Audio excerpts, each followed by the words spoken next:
So in this video, we're going to be exploring this factorization question, x squared minus 2x minus 35, and we are going to be using the cross method. Okay, so let's go ahead. So first we draw the cross.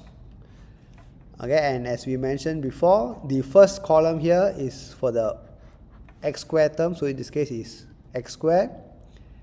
Alright, the second column is for the constant, which is minus 35, and the last column is for the x term, so in this case is minus 2x.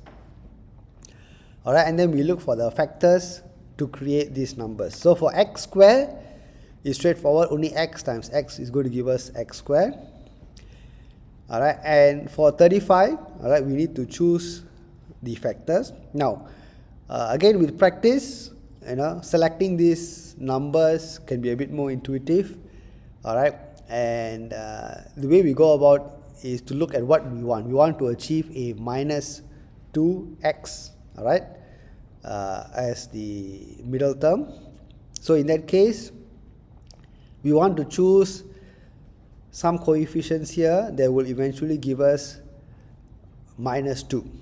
Alright, so we know that 35 can be obtained by multiplying 7 with 5.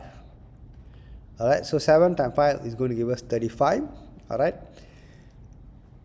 so let's go ahead. Of course, what we want is minus 35, but let's go ahead and do the cross first. Okay, so x times 7 will give us 7x, x times 5 will give us 5x.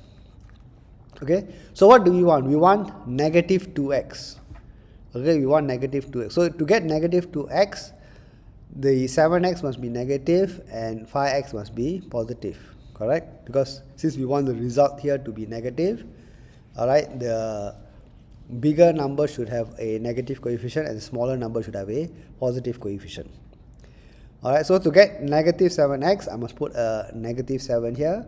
To get a positive 5x, I must put a plus here. So it also works out correctly because 7 times 5 is 35 and minus times plus will give me minus. Alright, so we can see that now all the columns are aligned correctly. So that gives us the final answer. So the first term of the factorization is this and the second term is this. Alright, so let's go ahead and write out the answer. So the final answer is x minus 7 and x plus 5.